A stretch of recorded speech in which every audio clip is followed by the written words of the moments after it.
Bueno, podría decir muchísimas cosas de Martina, porque aparte de ser una excelente profesional, amiga mía, pero como estoy deseando saber qué nos van a contar ella y sus alumnos, pues me voy a ceñir a un modesto currículum que ella me ha enviado para esta formalidad en la que nos encontramos ahora mismo. No sin antes resaltar lo excepcional que me parece haber movilizado un sábado a alumnos de instituto para que se presten a participar en esto. Y no puedo más que darles la enhorabuena por ello y decir que su presencia y la de sus alumnos, claro, me parece esencial para, más allá de reflexionar teóricamente sobre la recepción del teatro por parte de los jóvenes, veamos cómo funcionan las cosas realmente en la práctica. Martina es licenciada en Filología Hispánica por la Universidad de Granada y una amante de la actuación que lleva años participando en diferentes grupos de teatro. Cursó un máster en Literatura Hispánica en la Universidad Autónoma de Madrid, donde recibiría una beca de colaboración junto a la profesora Raquel Arias, pero volvería aquí a la universidad de su ciudad a cursar el máster de profesorado y desde 2017 colabora como docente de literatura española en la Universidad de Mayores.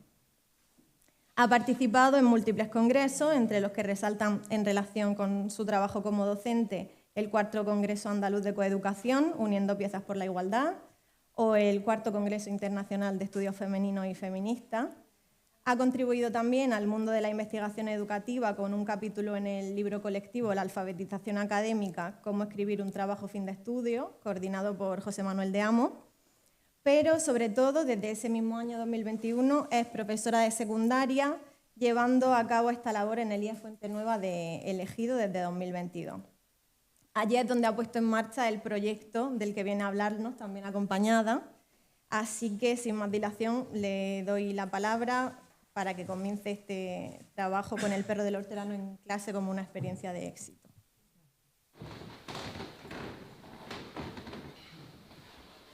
¡Ah, gentil hombre! ¡Teneos! ¡Oíd! ¿Qué digo? ¿Esto se ha de osar conmigo?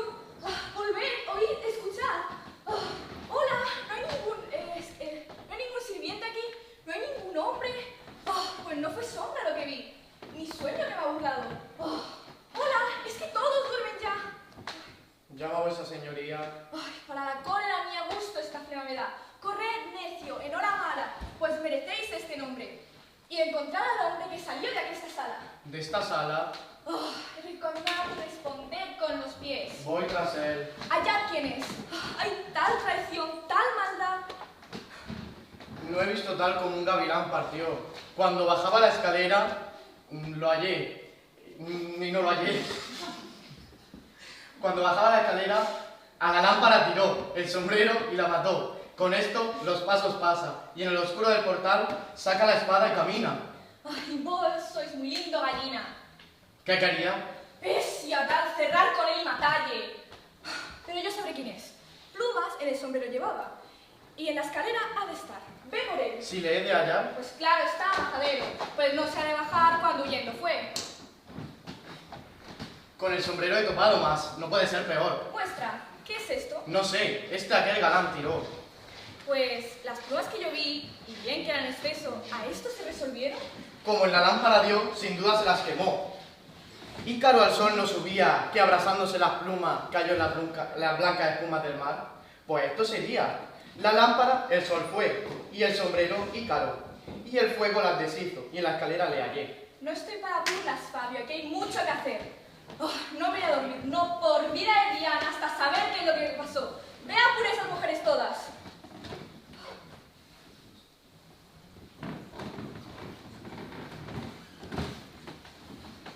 Las de tu cámara solas estaban por acostar. ¿Quieres quedar sola? Sí. Ven aquí, Dorotea.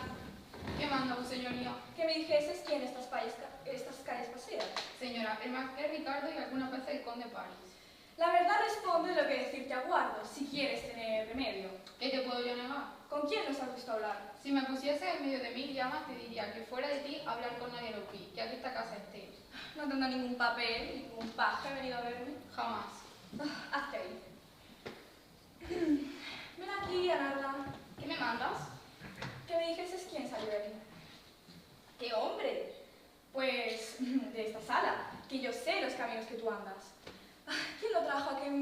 ese con quien habla de vosotras? No creas tú que nosotras tal atrevimiento tuviese. Hombre, para verte a ti.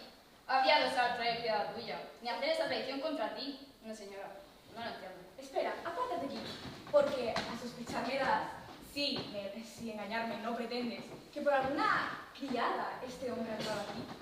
Ay, señora, verte así, justamente enojada, deja toda cautela, me obliga a decir verdad. Aunque contra la amistad que proceso con Marcela, ella tiene un hombre amor, y él se le tiene también. Más nunca os abierto. Negarlo, Anarda, es error. Ya que me confiesas lo más, ¿por qué no me confiesas lo menos? Para tormento ajeno mucho tormento me da, sabiendo que soy mujer. Más basta que sepas que por Marcelo ha venido. ¡Ay, tal desvergüenza! Bien andará la opinión de una mujer por casar. Entre, y déjame disculpar, que no esté fuera el hombre que habla con ella, ni para venir a verla, por esos peligros pasan. En efecto, es mi criado. Teodoro, ¡El secretario! yo ignoro lo demás, sigan hablando. Hazte el diablo.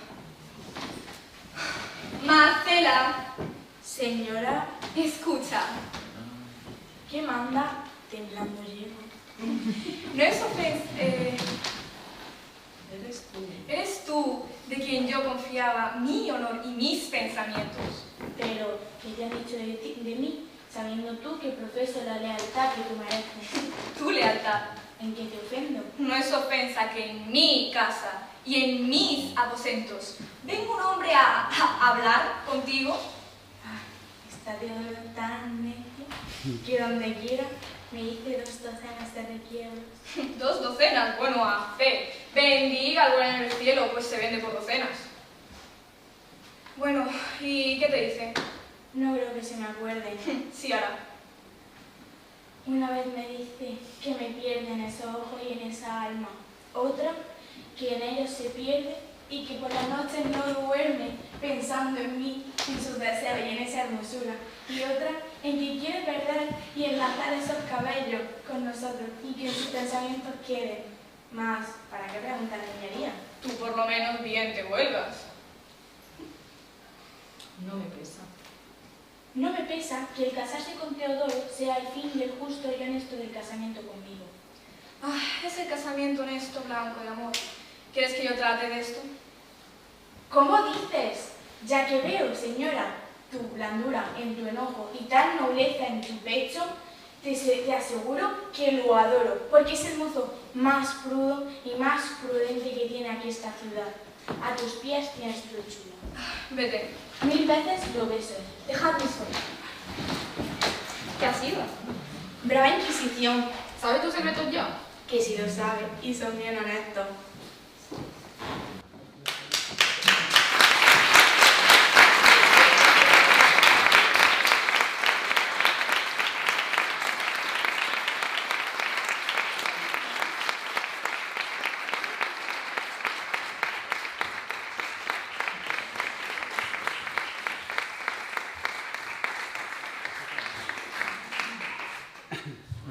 Por supuesto, no puedo empezar sino agradeciendo a las jornadas de teatro de Siglo de Oro y a María especialmente que me hayan permitido estar aquí hoy cuando desde niña he estado desde ese lado.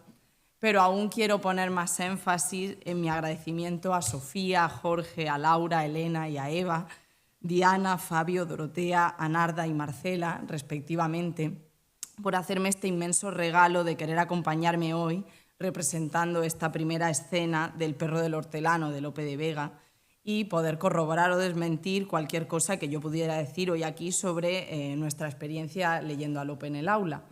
Ya sabemos que no somos la primera representación de esta obra en esta edición de las jornadas, nos perdimos esa representación del 2 de mayo, pero bueno, en El Perro del Hortelano hay amor, celos, intriga, inquina, envidia, debates internos entre el querer y el poder, jerarquías sociales llamadas al orden, parejas que dejan de serlo, para unirse a insospechados nuevos amores, culto a la belleza externa, importancia de la posición económica, importancia también de los atuendos que se llevan o expulsión del espacio compartido para algún personaje. A nadie se le habrá escapado que bien pudiera estar hablando de un instituto de secundaria. Aquí radica el primer eje del éxito de esta experiencia didáctica. Los clásicos lo son, entre otras cosas, por su perdurabilidad y a la vez mutación en el tiempo. Si Las hijas de Felipe, en su genial podcast, donde recogen lo más granado del siglo de oro, funcionan bajo la premisa todo lo que te pasa a ti ya le pasó a alguien en los siglos XVI y XVII, quizá aquí esté la clave del éxito, o al menos así yo lo percibo, en la lectura de esta comedia en el aula. Esto es, la identificación con sus protagonistas y sus pasiones. Poder atravesar la barrera de la lengua versificada del siglo XVII, que no obstante a veces también deviene una herramienta a nuestro favor, para hacer nuestras las querencias de esa perra que ni come ni deja comer. No se nos escapa, además, que barroco y adolescencia comparten muchas de sus premisas. El abigarramiento, las pasiones desmedidas, los claroscuros, el deseo de una vuelta a un orden para siempre perdido y la búsqueda de asideros al tiempo que todo se transforma y hasta se pervierte. En el arte nuevo de hacer comedias en este tiempo, como es bien sabido, Lope defiende que, como las paga el vulgo, es justo hablarle en necio para darle gusto. Y ese hablar en necio, que parece haber sido vertido desde una atalaya moral y cultural, se revela como una conexión con las pasiones más profundas de la condición humana que a la postre perduran en el tiempo. Ello no es óbice, sin embargo, para reconocer que se habla no deja de ser un registro muy elevado en un aula de tercero de la ESO. Y aquí es donde radica el segundo eje de nuestra propuesta. La lectura en el aula facilita no solo la interpretación de vocablos que nuestro alumnado pudiera desconocer su significado, sino también las modulaciones de voz que acompañarían a cada pasaje, los movimientos que se describirían por el escenario o la ejemplificación de usos y costumbres de la época. Esto es, la docente, como portadora de todo un aparato crítico y del paratexto necesario, que se mantiene en un segundo plano en la lectura conjunta que hacemos, pero sujetando el andamiaje que lo sustenta. Aquí estamos de acuerdo con Barriga Galeano cuando establece que la lectura de los clásicos de la literatura en el aula, y estoy citando, es necesaria para concluir la formación literaria y social del alumnado, pero para ello es necesario que se establezca una lectura agradable y una correcta relación entre la obra y el lector. Pero todo lo anterior no tendría sentido sin contar con el tercer y más valioso eje de todos, nuestro alumnado. Esos adolescentes que bien sabemos que tienen una mala fama que no se merecen. Porque díganme si no es por una generosidad extrema y un interés cultural nada desdeñable que hacen 4 muchachas y un muchacho de elegido acompañando un sábado por la mañana a su profe de lengua a Almería a una jornada de teatro del siglo de oro. Que he dado con una promoción especialmente buena, lo sé. Pero la lectura de este clásico se ha aplicado en distintos centros, con distintos perfiles de alumnado, incluyendo un grupo de diversificación, con un resultado, a mi juicio, siempre satisfactorio. Y con esta propuesta didáctica enarbolamos una doble reivindicación. La defensa del teatro como herramienta en el aula, pero también la defensa de los clásicos en la misma. Este curso nos hemos apasionado con esa puta vieja que es nuestra querida Celestina, o hemos reído y sufrido con nuestro estimado Lazarillo. Y reitero, no es algo que suceda solo con este grupo extraordinario. En cuarto de la ESO abandonamos por falta de conexión con él un texto actual para entregarnos sin reservas al don Juan Tenorio. ¿Defendemos, pues, que solo los clásicos tengan cabida en el aula? Claro que no. La lectura, en cualquiera de sus manifestaciones, siempre va a ser más que bienvenida. Pero si bien es cierto que esas otras lecturas pueden ser consumidas por nuestros alumnos en otros lugares, difícilmente pueden serlo los clásicos si no les facilitamos la accesibilidad. Y aquí me gustaría recurrir a Dueñas Lorente y Tabernero Sala. Siento, la cita es un poco larga, voy a intentar ser breve yo. Que dicen: las creaciones dirigidas a adolescentes provocan una sensación de adanismo, de inauguración permanente de la realidad que impide establecer conexiones sólidas con el pasado. La literatura, por el contrario, se instala en una tradición cultural secular, tiende a dialogar con producciones culturales anteriores. Y ello nos parece particularmente apreciable en un tiempo en el que el presente se ofrece como máxima mercancía, en particular a niños y jóvenes. La falta de conexión con el pasado coloca al receptor en una posición de vulnerabilidad extrema, de falta de referentes. En esa tesitura, la aproximación de los jóvenes a los clásicos parece particularmente necesaria. Bien, en cuanto a emplear el teatro en el aula, sabemos que es un recurso de sobra conocido, ¿no? Como establece Blanco Rubio, puede parecer pretencioso que después de cerca de 3.000 años de vigencia alguien considere el teatro como una innovación, ¿no? Sabemos que no estamos innovando en la práctica docente. Incluso en nuestro centro, más allá de lo que hace el Departamento de Lengua al que yo pertenezco, pues, por ejemplo, el Departamento de Música, con Marta Sánchez a la cabeza, monta todos los años un espectáculo espectacular, valga la redundancia, que lleva al auditorio elegido, y como ya contamos con actores formados, pues podemos introducir ahí la variante de Siglo de Oro. Bien, vamos a trazar un poquito, brevemente, el esquema de una unidad didáctica, ¿no? Como la abordamos en el aula, y la primera parada es en la justificación. Es decir, ¿por qué? ¿Por qué leer teatro en el aula? Y más concretamente, ¿por qué leer El perro del hortelano? Bueno, aunque hace mucho de esto, recuerdo la última clase que Luis García Montero me impartió en la Universidad de Granada. Y para despedirnos nos pedía a todos los alumnos que llevásemos un poema de Lorca para leerlo allí. Mis compañeros, mucho más eruditos que yo, realizaron sesudas disertaciones acerca de su elección, y cuando llegó mi turno yo me puse muy roja porque ante la pregunta de mi profesor de por qué había elegido ese poema, mi respuesta fue porque me gusta. Y hoy también, rodeada de eruditos colegas, reitero mi respuesta. ¿Por qué leer teatro en el aula y por qué El perro del hortelano? Porque me gusta. Y aunque trataremos de darle una entidad más académica a esa emoción a lo largo de la intervención, sin duda es lo que subyace en la elección. En la generosa presentación que María ha hecho, se ha mencionado que he formado parte de varias compañías de teatro aficionado.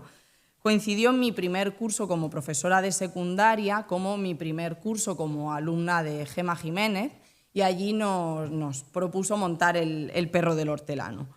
Cuando yo vi cómo nos reíamos, cómo la lengua aurisecular cobraba vida entre un grupo de profesores, de médicos, agricultores, camareros, pues agradecí a los astros ser tutora de un tercero de la ESO para poder llevarme toda esa experiencia a un aula de Valerma. Dentro de la elección de la obra cabe destacar dos factores más. En primer lugar, el hecho de que sea una obra humorística. Siempre hemos abordado la lectura de esta obra, de hecho la terminamos antes de ayer, en el tercer trimestre. Esto quiere decir que ya hay cierta confianza, profesor-alumno, que además se va a ver reforzada por los aspavientos que luego realizaremos en clase y demás, y además que ya también nos pilla un poquito cansados, o sea que el hecho de que sea una lectura distendida nos viene bien. Y en segundo lugar, El perro del hortelano ofrece un modelo de mujer aurisecular, cuanto menos interesante para el comentario. Martiñán Fernández ha estudiado a través de Lope, ¿no?, ese nexo entre la figura de la mujer en el siglo XVII y en el XXI, y ella traza estas similitudes del ejemplo negativo, ¿no?, porque va a estudiar Fuenteovejuna y el Caballero de Olmedo, y estableciendo, y cito, que el abuso sexual en la primera obra y el machismo de la segunda permiten evidenciar la necesidad de abogar por una educación en valores en el siglo XXI. Sin embargo, El perro del hortelano nos ofrece otro modelo de mujer. Aquí no hay abuso, sino una mujer, dentro de las posibilidades históricas, dueña de su destino. En este sentido, pues también hemos leído, por ejemplo, a la Marcela del Quijote, ¿no?, porque nos parece que conocer las coordenadas históricas es conocer la opresión, pero también los ejemplos de liberación. Y, por supuesto, pues las humanidades siempre necesitan un poco de asidero científico, y en este sentido Camacho Alarcón nos recuerda que las aportaciones de la neurociencia al campo educativo nos han hecho entender la importancia de despertar la curiosidad entre nuestros alumnos y cómo fomentar el desarrollo de sus funciones ejecutivas de manera óptima. óptima. Así, el teatro es un recurso infinito con el que podremos trabajar de manera cooperativa, fomentar la empatía y la tolerancia, así como mejorar los procesos de memoria implicados durante el proceso. Bueno, como yo creo que ha quedado justificada nuestra elección, vamos a la segunda parada de nuestra unidad didáctica, que son los contenidos. Aquí, por supuesto, tenemos que recurrir a la ley y los criterios que establece para tercero de la ESO son 10. De esos 10, 5, como poco, podemos abordarlos con esta lectura en el aula. Desde reconocer e iniciarse en la valoración de las lenguas de España a partir de la explicación de su origen y su desarrollo histórico. También, lo siento si esta parte se hace un poquito densa, igual es la menos densa de todas. También comprender e interpretar el sentido global de textos escritos y multimodales. Por otra parte, compartir la experiencia de lectura en soportes diversos, explicar y argumentar la interpretación de obras leídas. Y por último, también nos pide la ley que ayudemos a nuestros alumnos a utilizar estrategias para la resolución dialogada de los conflictos y la búsqueda de consensos, ¿no? Y creo que el teatro es una gran herramienta. En este sentido, Fernández y Molina García consideran que la lectura debe ser una experiencia enriquecedora y significativa, creo que lo ha sido, luego igual ellos lo desmienten, en la cual los estudiantes se convierten definitivamente en actores y dan vida a los personajes y las historias que encuentran en los textos. Bien, en cuanto a ese desarrollo como tal de la unidad en clase, en lo que tiene que ver con la metodología, pues esta se basa en la lectura en el aula. Ya sabemos que también la ley establece que tenemos que leer media hora diaria, todos los alumnos de la ESO, en la teoría y espero que en la práctica también leen al menos media hora diaria, y esto pues nos lo hemos llevado a nuestro terreno para poder leer en clase El perro del hortelano. Al ser un texto teatral, en los otros trimestres no hemos leído teatro, ellos eligen cuándo leer, qué personaje quieren interpretar, lo cual pues, les da un poquito más de libertad, pero también es cierto que hay algunos que deciden ser árbol, sombra y cosas así, ¿no? Pero bueno, esta unidad didáctica comenzó el Día de la Poesía, que ya sabemos que es el 21 de marzo. El Ayuntamiento de Ejido nos propuso grabar un vídeo recitando algún poema y elegimos el soneto Desmayarse, atreverse, esto es amor, quien lo probó lo sabe. Grabaron algunos de ellos ese soneto y ese fue nuestro primer contacto con Lope, ¿no? A partir de ahí, claro, necesitamos contextualizar un poquito el barroco. Como hemos ido haciendo esa progresión a lo largo del curso, ellos ya conocen sobradamente el Renacimiento, pues lo que hacemos es una comparación para constatar el cambio de paradigma, ¿no? Si habíamos comentado en tanto que de Rosa y Azucena, de Garcilaso, ahora nos vamos a Mientras por competir con tu cabello, de Góngora, ¿no? Para ver cómo con los mismos motivos, que al final es la belleza, el paso del tiempo, pues ha cambiado la manera de interpretarlo, ¿no? Por otra parte, también necesitamos hablar un poco de Lope de Vega, algunos datos de su vida, sobre todo sobre su arte nuevo, hacer comedias en este tiempo, sobre esos personajes tipo que aparecen en sus comedias.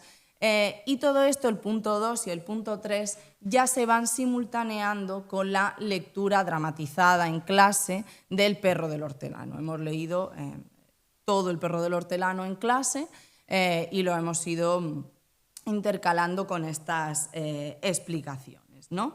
Además, pues bueno, siempre puede haber algunos otros elementos que nos ayuden, como puede ser ese podcast que ya he mencionado de las hijas de Felipe. Tienen un capítulo, capítulo no se dice de podcast, ni de, madre mía, qué mayor soy. Episodio, vale, gracias.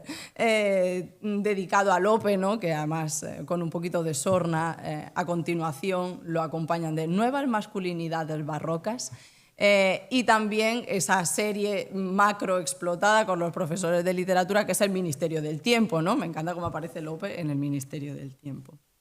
Bueno, Y esta unidad didáctica culmina con la representación de algunas escenas. Mientras preparaba esto pensaba, algún año nos tenemos que animar a montarla entera, pero bueno, de momento nos quedamos con algunas escenas, ¿no? En este sentido, todo este recorrido que hacemos pues nos lleva a poder verter opiniones, elucubraciones, deducciones de lo que ofrece el texto. Esa lectura se intercala con la escritura, porque ellos hay momentos en los que tienen que tomar apuntes, ¿no?, sobre esas claves históricas del contexto, del propio Lope. Esto no lo hacemos con afán memorístico, aunque tampoco desdeñamos la importancia de usar un poquito la memoria, ya sabemos que está bastante denostado, sino basándonos en la premisa de la radical historicidad de la literatura que preconizaba Juan Carlos Rodríguez, porque no podemos falsear los textos, ¿no? Necesitamos comprender su contexto, desde donde son producidos, para poder recibirlos en el presente, reinterpretarlos, hacer todo lo que queramos con ellos, ¿no? Bueno, en cuanto a los recursos, ¿cómo vamos, María? Puedo seguir un poquito, ¿no? Vale. En cuanto a los recursos que utilizamos, bueno, pues tenemos nuestro libro de texto por ahí un poco olvidado. Leemos El perro del hortelano. Bueno, antes cuando Clara hablaba de los problemas de producción, pues en el instituto también tenemos muchos problemas de producción. Yo cuando siempre he tenido jefas de departamento muy benevolentes y siempre les digo, ¿puedo leer El perro del hortelano? Me dicen, puedes hacer lo que tú quieras si no hay que comprar nada. Bueno, estupendo. Tenemos la biblioteca virtual Miguel de Cervantes, podemos proyectarlo en una pizarra digital, que para eso sí hay dinero. Y entonces lo leemos todos en clase, pues algunos se dejan los ojos, se tienen que venir más para adelante, tal, pero conseguimos leerlo. Ese sería nuestro primer recurso. Y luego, a la hora de... Bueno, ya hemos hablado también de ese podcast, de esos vídeos, demás. Y luego, a la hora de llevarlo a escena, nuestra premisa es seguir con esos problemas de producción y no gastarnos ni un duro. Aunque no os lo creáis, sorprendentemente todos esos camisones y tal, algunos lo teníamos por casa, los calcetines con la puntilla, que espero que todos hayan visto, los ha cosido Jorge. Y bueno, y en última instancia les digo que vestirse de negro y hacerse una gorguera de papel nos sitúa automáticamente en el siglo de oro. Algo que hay que tener en cuenta también cuando hacemos una unidad didáctica es el clima de la clase. Bueno, he hablado de que esta clase es muy buena académicamente, pero tienen bastantes conflictos entre ellos. No sé por qué tienden a la agresión constante, no física. En este sentido, Trozzo establece que hay una serie de principios en torno al teatro en educación, que dice que plantea la creatividad frente a la obediencia, la diversidad frente a estereotipos, el aprovechamiento de los conflictos como motores de aprendizaje, el autoaprendizaje, la autorregulación. Por lo tanto, nos aprovechamos de esto y de la pasión de nuestros estudiantes para que devenga en nuestra fuerza. En cuanto a la evaluación de esta unidad didáctica, pues radica fundamentalmente en la observación de su participación, no solo en esa escena final, sino cuando deciden leer en clase, cómo le explican a sus compañeros qué está pasando. ¡Ah, sí, Dios, madre mía! ¿Vale? Me encanta cuando yo me puedo quedar en un segundo plano y ¿qué dices? No has dicho eso, pero que sí, pero que no te has dado cuenta, pues qué guarra, pues qué... ¿Vale? Eso es maravilloso. Y también, por supuesto, el profesor se tiene que autoevaluar, tiene que ver el nivel de participación del alumnado, la conexión entre estos y con el docente, la idoneidad del texto escogido, y hasta ahora el balance siempre ha sido positivo y ha confirmado la elección. Este ciclo académico habla de recuperaciones, adaptaciones, reinterpretaciones, y eso hacemos. Recuperamos a Lope cada curso, lo adaptamos, pese a que lo leemos en la lengua del siglo XVII, pero tanto los alumnos como la profesora pues vamos proponiendo traducciones, ¿no? También hay veces que incorporan ciertos vocablos, ¿no? Y los oye esporádicamente decir necio, gallardo, este tipo de cosas. Y bueno, y también lo reinterpretamos a través de las lecturas que a veces se ofrecen, ¿no? Y porque de un modo u otro cada curso hemos levantado al menos una escena. Como conclusión, pues creo que llevamos a cabo un aprendizaje significativo a través del disfrute, ¿no? Ese porque me gusta, que decía al principio, pues se ve respaldado por lo que veo en mis alumnos. Ojalá estemos ante una camada de expertos en Lope, pero si no, espero que al menos guarden un buen recuerdo, como el que yo guardo de la representación que vi en estas mismas jornadas hace muchísimos años, porque yo tenía 8, de La Dama Boba, ¿no? O sea, el Teatro del Siglo de Oro deja una impronta muy positiva. Ponce Naranjo, al respecto, dice: el teatro en el aula no solo promueve el aprendizaje significativo, sino que fomenta habilidades sociales y emocionales como la creatividad, el pensamiento crítico, la empatía y la comunicación. Estas competencias devienen esenciales para enfrentar los retos del siglo actual. Bueno, nada mejor cuenta de que ha habido cierto interés y atención cuando te discuten lo que postulas en clase. Cuando ayer comentábamos el final del Perro del Hortelano, yo decía, bueno, pues como el barroco al final nos pide restituir el orden, ¿no? Cómo los malos son castigados, no se casan, etcétera. Pues mis alumnos muy ofendidos, como que no, Diana y Teodoro son perversos y malvados y se casan, ¿no? Y allí hubo un debate sobre por qué esos personajes, y la pobre Marcela, que era casada contra su voluntad, o sea, ahí de restitución del orden, nada de nada, ¿no? Pocas cosas aportan mayor felicidad a un profe que un debate argumentado y hasta enconado. No obstante, cualquier conclusión que yo haya podido extraer será mucho menos interesante que la que hayan extraído mis alumnos, así que los invito a volver a venir y si quieren decir algo al respecto, se lo agradeceremos todos muchísimo.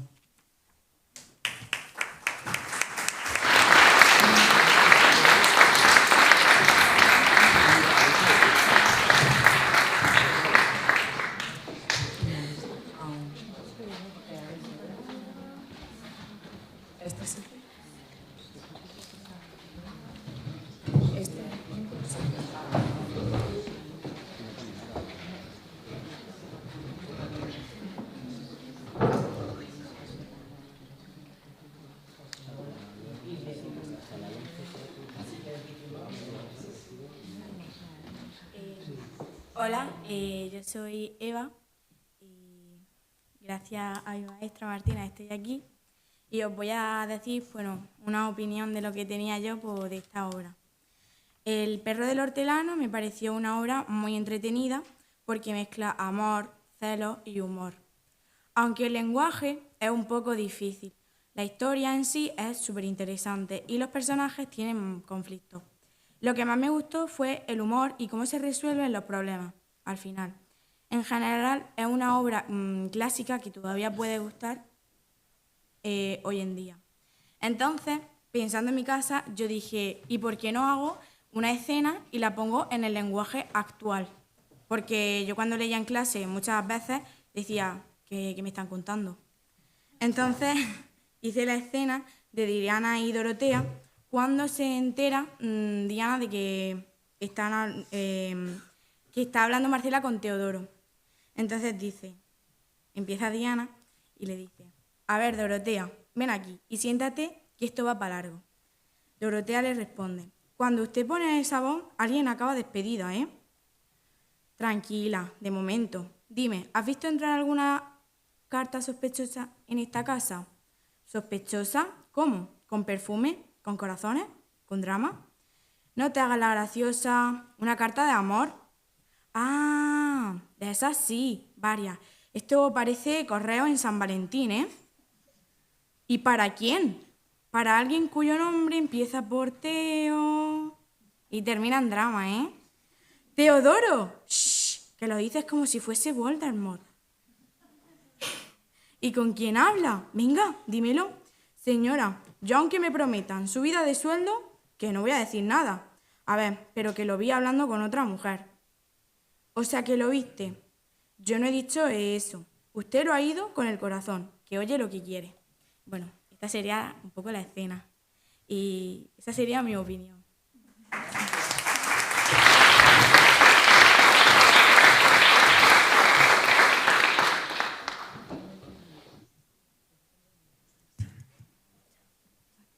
Pues hola, buenos días. Mi nombre es Sofía, tengo 15 años y yo he interpretado el papel de Diana, la condesa de Belfort.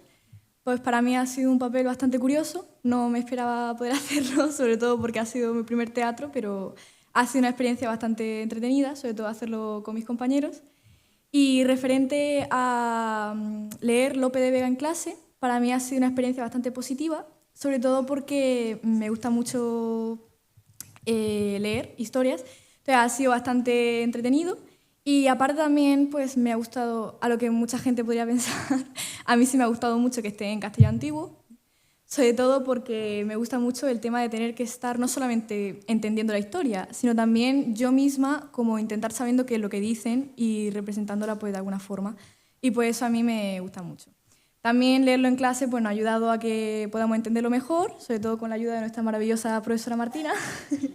Y pues eso que me ha gustado mucho. Muchas gracias.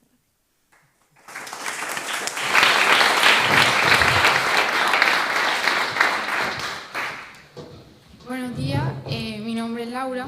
He presentado el personaje de Dorotea y mi opinión es que me ha gustado la obra, me parece interesante, aunque es un poco liosa, ya que hay partes que no termino de entender por el lenguaje. Y me parece una historia muy bonita. Lo que más me ha gustado ha sido el principio, porque es lo que más me enganchó y lo que menos me costó entender. Y creo que el título le pega bastante, porque significa que alguien ni come ni deja comer. Y en general pues me ha gustado mucho, pero creo que me hubiera gustado más si tuviera un lenguaje más actual, porque al final se hace un poco pesada de leer. Y aunque me cueste un poco leerlo, comentarlo en clase pues ayuda a que todos lo entendamos mejor, gracias a la maestra y a todos los compañeros. Y muchas gracias por escucharnos, espero que hayáis disfrutado mucho.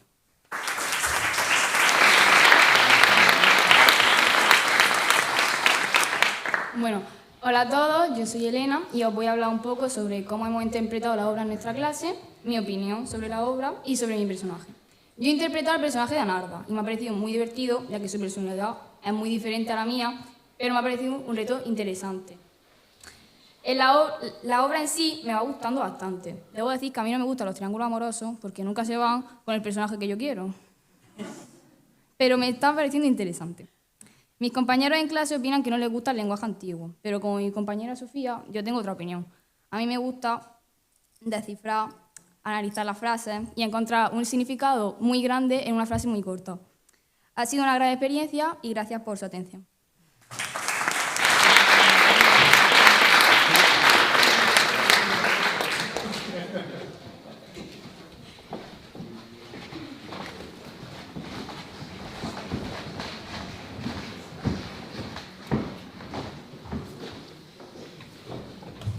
Bueno, muchísimas gracias Martina por tu intervención y muchísimas gracias sobre todo a los alumnos porque creo que se responde a lo que muchas veces debatimos aquí, ¿no? Si los alumnos son maduros para acercarse a un texto real del Siglo de Oro y también, evidentemente, las adaptaciones son un buen recurso para acercarse, pero también puede hacerse desde el texto original. No sé si hay alguna pregunta. Carlos.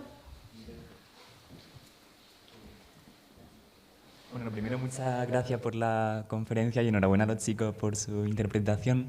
Yo pregunto sin tener mucha idea sobre didáctica, pero te estaba escuchando y estaba pensando en un cierto paralelismo con la conferencia de Clara, la idea que ha mencionado de la Escuela del Espectador de Dubati. Quería saber si al trabajar con el texto también se han trabajado otras puestas en escena, incluso películas, pienso por ejemplo la de Pilar Miró, sería como la otra cara de la moneda. Claro. Tuve muchas dudas sobre si ponerles la película. No sabíais que había película. Y probablemente no la van a ver hasta después de que todos representen sus escenas, porque me parece muy bonito ver cómo ellos proponen sus movimientos, sus entradas, sus salidas, aunque yo a veces los guíe, ¿no? Pero creo que puede condicionar un poquito si han visto primero la película, que es verdad que es un recurso muy interesante, aparte esa película es maravillosa, pero en este caso la vamos a dejar para esos días de junio que me dicen, maestra, ponme una película, y yo siempre soy la aburrida que nunca pone la película, nunca hace Cajún, nada de eso, pues este año va a haber película, pero cuando ellos ya hayan hecho sus propuestas. A ti. No sé si hay alguna pregunta más o alguna pregunta a Alberto, que lo hemos pospuesto para después. ¿Pospuesto para después? Nada. Nos queda súper claro todo. Bueno, pues muchísimas gracias.